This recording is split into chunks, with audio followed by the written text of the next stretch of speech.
our colors, jungle dripping, nasty, natty, yeah, we live it. Lit the crowd, hit the city loud, yeah, we feasting now. Fit the pounce, make the city howl, now we feasting now. Thunder through the tunnel, from the sideline to the huddle. Stripes we tatted on the jungle when we flex that who they muscle on them. Stripes, Cincinnati, we gon' rise in the jungle, we unite in tripping orange and black and white. All day when we fight, live and die in these stripes. Now who gotta move rockin' on? Now who wanna move crossing on? Now who wanna move out on? Welcome to another episode of Bengals and Brews. I am Del Altman, joined by one of my best friends in the entire world, Kieran Horn, a.k.a. Pimp Daddy, a.k.a. Classic Only Season, a.k.a. my bruv, my blood, my dude. What's up, Kieran? Fuck the Miami Dolphins. That's all I'm talking about. Fuck them hoes. I straight up disrespect this week. We're going to be white tigers.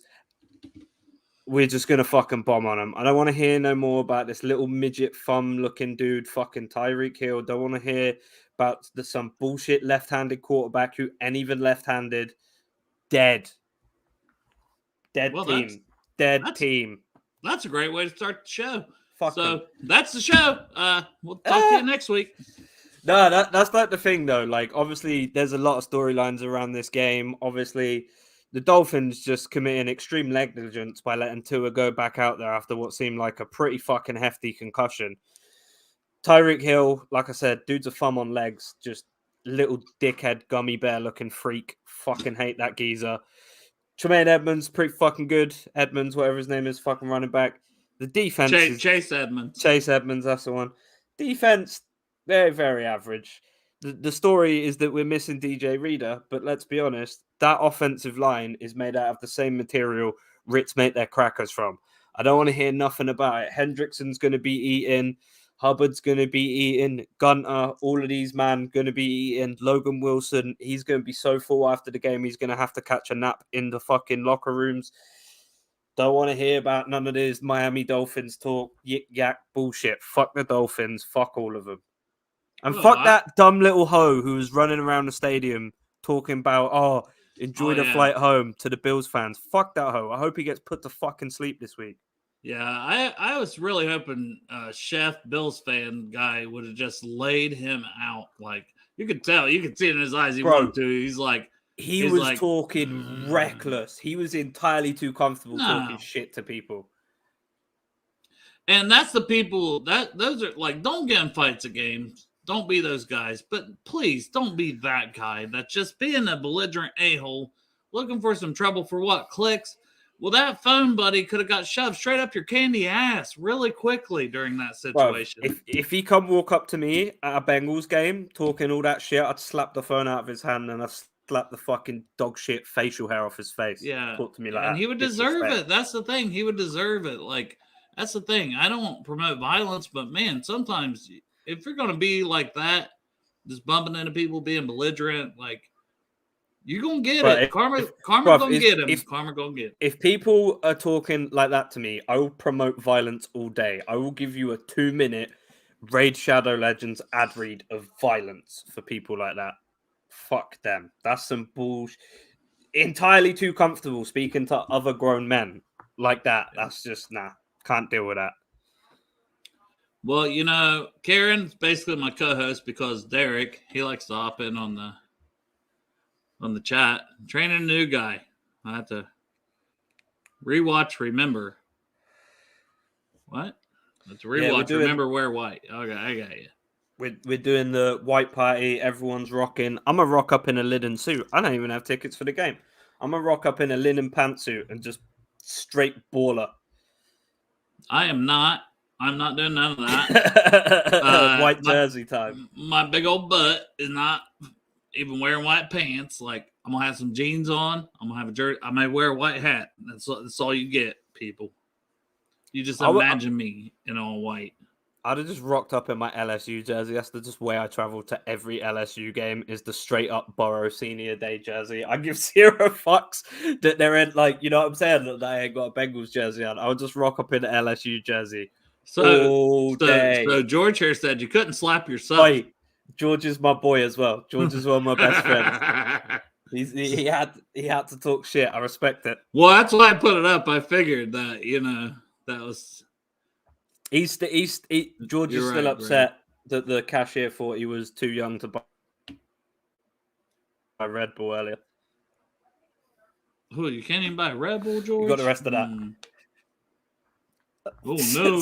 That's what I mean, bro. We was talking shit about there. Grown man, full beard. Nah, you can't have Red Bull. Sorry. Bro, what? I'd have spun that fucking cashier, bro. Give me my Red Bull. I need that. All right. So we kind of mentioned Tua. Let's start there. Because if he doesn't play, it'll be Teddy B.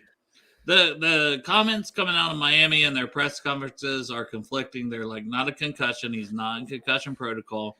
But then their coach today... That wasn't a concussion. It seemed like it, right. But their coach today said, if it was a normal week, he'd be questionable to play.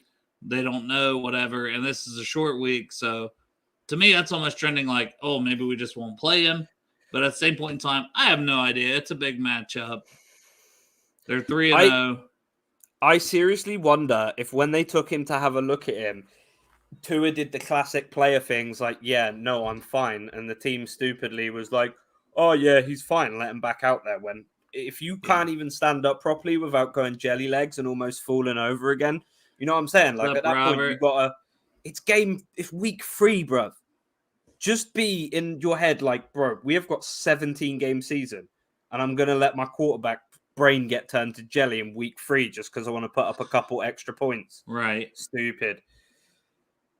Well, and Teddy B should know. He should be like, "Come on, guys, don't do this," because he's been that quarterback before. That's trying to fight absolutely through cleared out. Yeah, we saw when he got knocked out a couple times for the Vikings, and just ever since then, he wasn't like really the same. When we talk about like physicality and that, so like, and why would you do that to Tua, who like he's coming on and he's looking good? Like that's no hate. Like they look like they got a squad. 6 passing touchdowns in a game. You can't snuff at that. And I think Cincy James put it better. Is the guy who blocked the punt with his fucking cornhole on IR?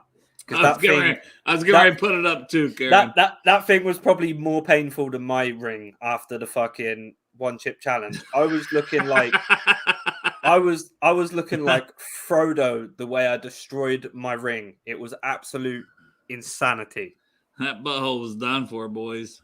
Bro, it must have looked like a Japanese flag. I was haggard, boy. It was bad times. But yeah, that was an awkward play. But I don't know where to go. I was trying to get a good breakdown. Okay, so their passing core does scare me also. Try to reel this back from anal talk, which gets me in enough trouble. Tyreek Hill, Jalen Waddle at wide receiver, and then Mike Gesicki at tight end. Do you know my response to that? Jamar Chase, T. Higgins, Tyler Boyd, Hayden I'm not Hurst. talking that side of the ball yet. I'm talking our defense versus them because our defense has played great. But Cheeto, Apple, put Dax Hill out there. I want all of it. I want all the smoke. Tyreek had like 33 receiving yards fucking last week. Where was he, bruv? On his holidays, looking for like things on the sideline he could beat his kids with.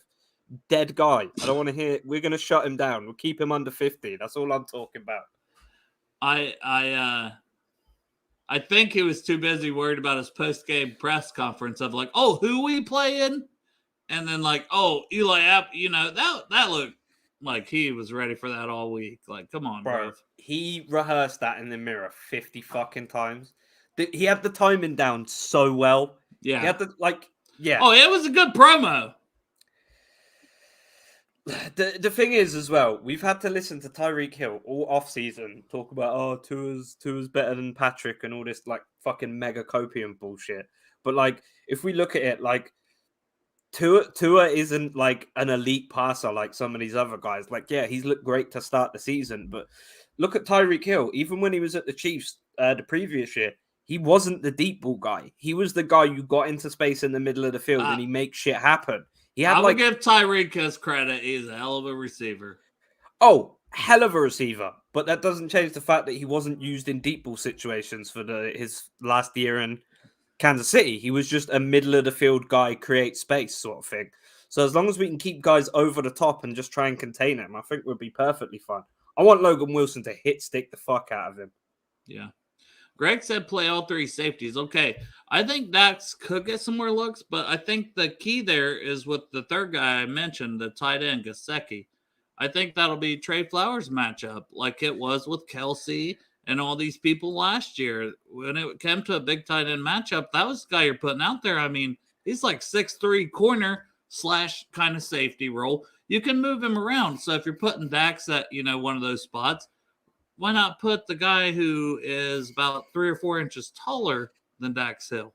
The problem is, though, with Gesicki, I don't know if it's just what it is, but he seems to just be able to hoover balls up with like one hand. Like a ball will go within 5 yards of him and he's got fingertips on it and reels it in with one hand. He's like absolutely one of the most incredible tight ends in the game. Does not get enough love, mainly because of the team he's on. But like, yeah, just... Did you see this thing, Karen? No. Cheetah was eating Cheetos. We're talking about Cheetah. That would be fucking funny, though. That seems like something James, was that on Bengals.com? You're going to have to send me a link or something. I get the Dean's comment here. Tua doesn't throw deep. He does, but a lot of that's when they're behind or here and there. Speed doesn't matter unless they get away after short. I've seen him throw deep, though. Like, they take their shots, they kind of do the short, and then they got him and Waddle that they can hit. So I have seen that, Dean, but I know what you're saying. Waddle's going to be the guy to watch over the top because, like, that's the problem with Tyreek Hill. He just is so fast. He is so shifty. Like I said, he draws a lot of attention. Yeah, and because he's a foot tall, like that low center of gravity, he can really change speed real quickly, and he can really like wriggle out of what should be some like tackle situation. It's one of them things, man. Like he's one of those players you just got to play to contain as much as you can and let the chips fall where the fuck they may with the other guys because we can probably keep somebody over the top of Waddle. Gesicki, like I said, he's going to hoover balls in, but as maybe we put Trey on him, Trey Flowers. Yep. We've got options. I just hope the defense... Look, we've got a very underrated defense. I think a lot of people are selling our defense short. I know like everyone was like, oh, defense was fucking great first game of the season or whatever when we got fucking wanked off by Mitch Trubisky. Absolute dog shit game for us. But like the Jets game showed that, hey, we had 5 turnovers that game. That wasn't really like a defense suck. The defense that's what I'm saying. People were still being down on the defense that game when the defense were playing good. But because people were looking to blame anyone but Joe. Which, like, let's be honest, when you throw 5 picks, it's on the fucking quarterback. Like, you know me, I am the biggest fucking Joe Burrow fan out of anyone in this fan base. I've got my 2019 national championship cap on, baby. I fucking love that dude. But past a certain point, you got to say, fuck feelings. The dude threw 5 picks, 4 picks. He had a bad game. Gave away a fumble. He had a bad game. That's allowed to happen. Players are allowed to do that. So people were just looking for any reason not to be like, it wasn't Joe, it wasn't this, it wasn't that. But like facts is facts. Our defense looked very, very good. The offensive line is starting to pick up a little bit. And we've got the right players in the right positions to just fucking go on and win 15 games in a row now. Right. But can I say this? I feel like that's a problem in general. You can't critique something without being a hater. You can't give your opinion without being an asshole. Yeah, and I think you walk a fine line as well. You walk a fine line, especially when it is players like Burrow who are beloved by the entire fan base. Well, it's not saying, hey, I'd rather have anyone else. It's saying no, that's what I'm saying. People get super defensive of it, and you say like he had a bad game, and people come at you like you questioning his fucking character or something. So, but I just think it's hard for fans to always be honest about their team's performance. Like I understand that. Like sometimes you just want to be like, fuck the other team. It was the refs, whatever. Ifs, ands, buts, whatever. What if this happened? At the end of the day, it doesn't matter. Like, we're at a point now where we've got to start winning consistently. I know we've got a great win against the Jets, and the momentum's going to propel us forward. But what I don't want is for something to go wrong, and then the entire fan base just fucking falls into disrepute and starts bickering with each other again. Because after those first 2 losses, that was fucking long ass time on Twitter, just people jawing at each other and fucking fans and fighting with each other. Yeah, and it's like, it's cool. Don't get so negative, but also you don't have to be like, you're a shitty fan for not, being as positive, or like if someone's trying to critique something, it goes a lot of ways. Like, because we'll go and moan at the Steelers fan base for not being realistic about their team. I think Antoine is just messing with me and having some fun because we had him on here last week. But no, I do special education, brother. So I do multiple disabilities, and I do behavior unit. It's all mixed into one. I pour my heart in my job. This is my fun stuff. So, and then, I get up every morning during the week and I pour my heart into the doing my job again. So that's what I do for anybody that, when it's like, oh, he's a teacher, but he drinks. Oh, yeah. I also work my ass off, like just straight up. You're also not drunk in a classroom. You know what I'm saying? Like, no. People no, I don't go to work in the morning and like have a couple beers on my way to work. Yeah, people focusing energy in the wrong fucking places when they talk about that. That's what I'm telling you right now. People just need to quiet up. Yeah. That's how it is, bro. That's just, how people be. Look, at the end of the day, Dale, you're doing a job 90% of people wouldn't fucking be able to do. So. And I wouldn't trade it. Like, I would love to be paid more money, but, that's a different conversation for a different place. Like, a lot of teachers should be paid more. I work with a lot of great teachers, straight up. Defense only giving up 45 points in 3 games, so 15 a game. Reader does hurt. Prayers up for him. Yeah, I don't know how you replace that. Like, I don't think it's going to hurt as much against the Dolphins as it will hurt when we play the Ravens the following week on Sunday Night Football. Because DJ eats up a lot of space on that line. A lot of people are like very concerned about him. You watch a lot of people making their pre-snap reads and protections. There's a lot of energy and attention focused on him. But even if we get someone like Gunter in there who's just going to eat up those blocks maybe and just maybe he'll get through a couple times and that will cause them to adjust their blocking schemes, then maybe we can get like a semblance of a replacement on the line. But people saying he's gone for the season. People saying it could just be significant time. I'm interested to see how the defense functions without him, though, because like everyone said, it does play a big role. Yeah, he is playing at such an elite level, too. James mentioned when I was on Sports with Strawberry Ice, my good friend Jeff Trinapool show. If anyone hasn't checked it out, check it out. I'll be on there tomorrow. Sure, check it out. Check it out. But he was saying it's typically like a 2 to 6 week injury, but they think this is more closer to the 6 weeks. And then me and Jeff was talking about, okay, if it gets close to the bye week area that the Bengals have, yeah, give him the extra like week or 2 off, through the bye week. Like, you want the big man to be healthy. Like, that's what we should have done with Collins.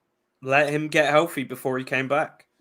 Yeah. So like Robert's saying, Reddit could be 4 to 6 weeks. So most likely, let's just say it's 6 weeks or whatever it takes us around the bye, takes us through the bye. Week 10, 11. Yeah. I would rather him take an extra couple weeks to get back, but then come back at 100%, rather than come back at like 70% and then potentially re-aggravate someone and then play at 70% for the rest of the year, rather than he misses a week and then comes back and plays 100% for the rest of the season and into the playoffs and stuff. Because he'll be big if he's back in the playoffs, he'll be a big game changer for us in the playoffs. Yeah. Either way, we've got to hold down these next like 6-7 weeks without him. We need to go hard. We need somebody to step up because I feel like we've already missed Larry O a little bit. Like, I know BJ had a decent week with 2 fumble recoveries. He's batted a pass down here or there. But we're missing that pressure from the 3-tech spot that we were getting last year. Like, BJ was better in a rotation than taking. We need Zach Carter. We need my guy Cam Sample. Somebody to slide in there a little more. Like, Cam's playing good from DN. Maybe it's Hubbard that slides in. I was about to say, like, who do you think is going to be able to fill that 3-tech role best on the roster right now? I think you gotta test it out a little bit. I do. Like, unless You they think know. for I the- mean, You think for the first couple drives, just rotate guys, see who well, I mean, gets cooking. well, the 5 tech spot, Phil and Reader spot will be Tupo, especially early downs. But it's Yeah. how do you fill out your pass rushing downs, which can be second, third. If you got a lead, that's even on first downs. I think that could be. What about Gunner? You think he can eat up some shit? Gunter's up there? more of a DN. He's a DN. I think it'll be Zach Carter. I think Cam Sample has the ability to slide in. I think Hubbard has the ability to slide in on like a NASCAR package on third down that we used to have with Gino and Carlos. Just Somebody was mentioning that bring last the week. fucking fire. Yeah. I mean, their offensive line isn't exceptional. Let's be honest. It's not great. Tua's getting hit a lot back there, and if he's not in, Teddy Bridgewater's he's good. Like, he's a good game manager or whatever, but I don't think he's gonna be some sort of X factor guy for them if he's playing, which I think he probably will do if the Miami Dolphins follow correct concussion protocol. Yeah, I don't think he'll be playing either. Yeah. Hey, Cameron. Hey, it's kids like you that make teaching special ed kids worth it, Because, I mean, you're just like any other kid. You just need your opportunity to shine, for sure. And, yeah, Shelvin, I mean, Karen could probably speak on this a little more than me, being an LSU guy. He's still young. I think he's on our practice squad, but he's so big, though, bruv. He's his opportunities, though. His opportunities. That being said, I saw him in camp, and it's the smallest I've ever seen him, and he was probably still 320. Like, he's just I'm pretty sure we used to, when LSU made his jerseys, we had to custom order them from people who make grill covers. That's just how big of a fucking dude he is. I just don't know if he possesses the athletic ability. Right? They make grill covers. He's a big boy, is what I'm saying. Is this true, or is this just another? No, I'm just making hilarious observations. I was like, that would be a great story if they really had. I'm a comedy genius like that, but you are funny. He's I don't know, man. I think he's too big to play in the NFL. I think if he cut 40 pounds and got below 300 and just went on pure athleticism, I think he'd be a lot better. But I mean, Reader's that's the thing. Reader's 330, 340, and he's not super tall guy. Yeah, but you look at his frame; it's a lot more balanced. Bro, Shelvin looked like an exercise ball with a jersey wrapped on him. He was not his top heavy. He doesn't look. Yeah, you know what I'm saying. He looked like a meatball on 2 cocktail sticks. He wasn't built equally. So I don't know, bro. Meatball on 2 cocktail sticks. Yeah, but you know what I'm saying. This is from an LSU fan, people. I get where we're saying anything about that team. So I don't know, man. I just think we're in a really precarious spot right now, and the DJ Reader injury isn't helping. But I think, the Dolphins are going to get caught out eventually. We've seen the areas they are sloppy and the areas we can take advantage of them. And if we don't take advantage of them, then we got to have a serious look at what the coaches are fucking watching in film. Well, I mean, the Ravens should have beat them. That took a hell of a comeback. Kind of like the Jets had the hell of a comeback against the Browns same week. We handled the Jets. Can we go do the same with the Dolphins? I think we got a good shot to do it. What do you have a prediction for the game? I think we're going to win, but I think it's going to be close. I think it's going to be a real scrap. I think possibly could go to OT, but I think it's going to be a real fucking scrappy game. I think it's going to get real dirty. There's going to be some late hits on both sides, and there's going to be a lot of drawing, especially with Eli. If he gets matched up with Tyreek at all. And even if they're not, they're still going to be drawing the other secondary guys and the receivers. Look, we saw how Chase was talking to fucking Sauce. Yeah. I respect that, but Sauce is a bad motherfucker, so I don't know if that's the guy you want to mess with. See, I was But here's the problem with that. It doesn't come down. That's why I laughed a second ago. It doesn't come down to McPherson. It comes down to the whole operation. But that's the thing. If we look about it, the whole reason we invested in this offensive line is so it wasn't coming down to fucking Did McPherson. we miss it? Did we miss another field goal?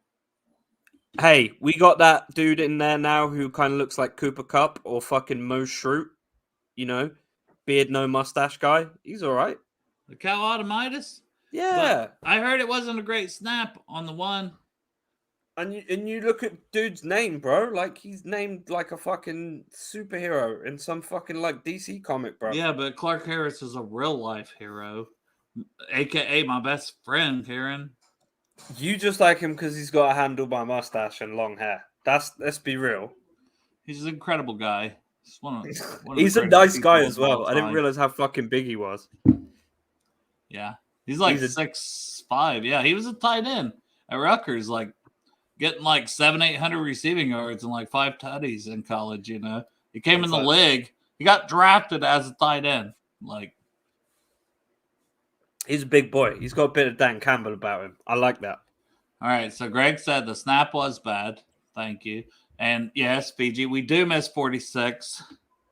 He's right here, always above me, always watching the show. Love that guy. But you know, we got Carol Androdromedus or whatever the fuck his name is. I can't pronounce. When your own sister calls you out on your man crush. your sister. You're right, Kim.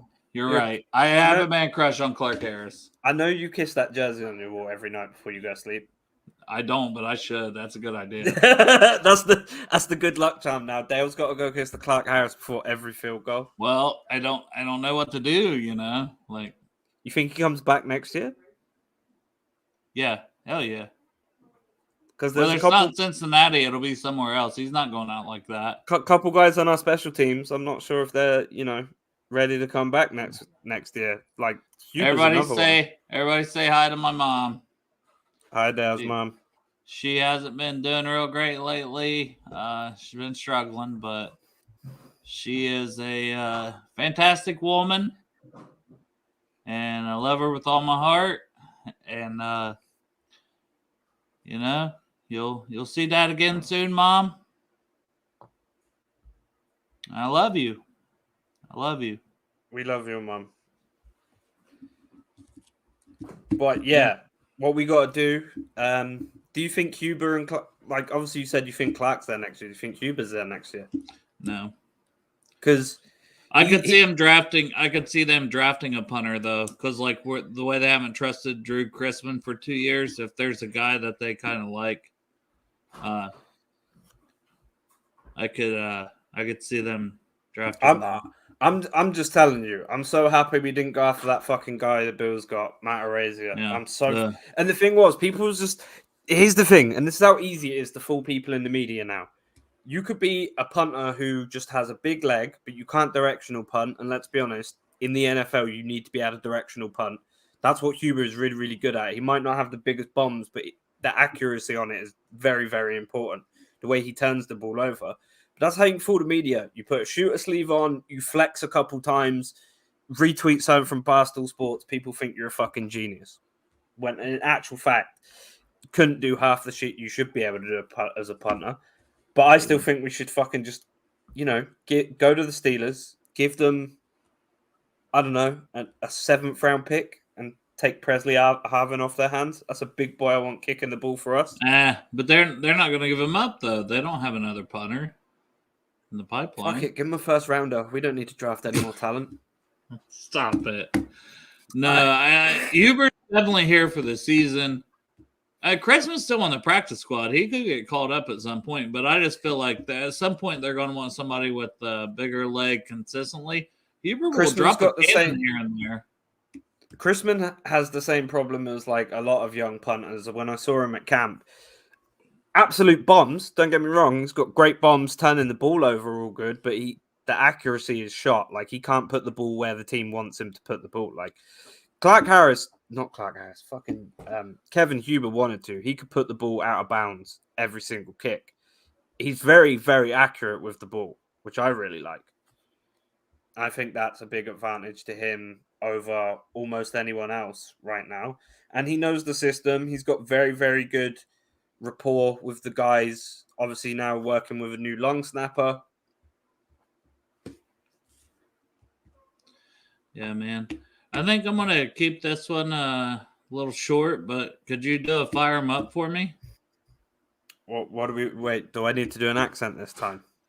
Nah, just you being you, man. You always crush it. I always tell you, like... I just fucking say what I said at the beginning of the show. No!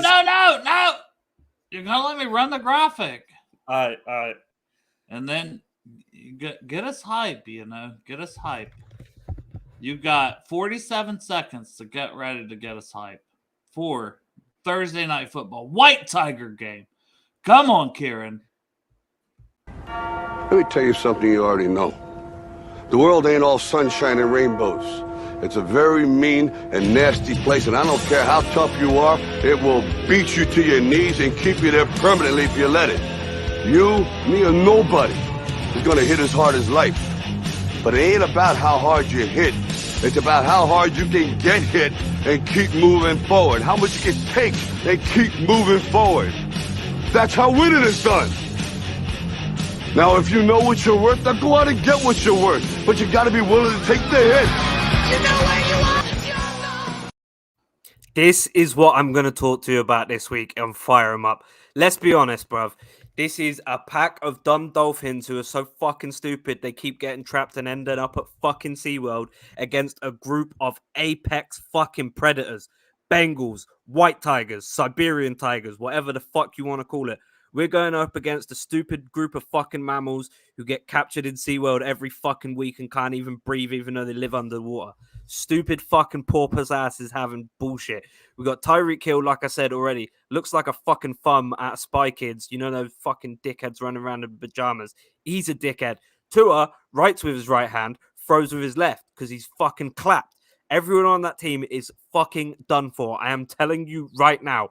We are going to beat the piss out of the Miami Dolphins. No ifs and buts. No rare tear, no blah, blah, blah. No fucking bullshit. I've had enough with their talking. I've had enough with their fans. I've had enough with, Tua's legit. Fuck that. That's bullshit. You saw what Joey B did to Tua when he was in fucking Alabama. You see what he's going to do to him now in fucking South Beach, Miami. Fuck them hoes. Let's go! Well done, sir. Well done. I'm ready. I'm ready. Can we play right now? Bro, that's what I'm talking about. You ever seen a dolphin walk on land? Bullshit. But you seen a fucking tiger swim. That's what I'm saying. Anywhere they want it, they can get it. We're going to treat these motherfuckers like SeaWorld. There's going to be a bunch of abused dolphins out on the field begging for fucking mercy. Fuck them. This is bullshit. I've had enough. We didn't start SeaWorld, sorry. Bro, they're fans. They are talking reckless. You got big meatball-looking dudes walking around their stadium talking about enjoy the flight home like he ain't going to see that dude next week when he serves him at the CVS fucking counter. Bullshit. Don't come with that disrespect for us because you will get clapped up. We will spin your jaw side like fluoride, Listerine 24-hour mouthwash protection. I don't want to hear it. Fuck them. All of them. They're hoes. Tell them in the chat. Who they? Fuck them hoes. All right. Karen will be on with Strawberry Ice tomorrow at 5:30. I have Brew Jackets at 7:30. And I do believe Blind Tiger Show is kicking off now at 7. So 3 minutes in. Hey, whatever. Consume your content how you want to consume your content. Enjoy your life. Everybody do your own thing. And I appreciate watch Brew Jackets, though. That is the best show tonight. I do appreciate everybody that tunes into anything. I might be in hysterical crying by then. Who knows? It's been a week. But I love y'all and I appreciate even the emotional support y'all give me. Straight up. All love. Who day? Who day, brother.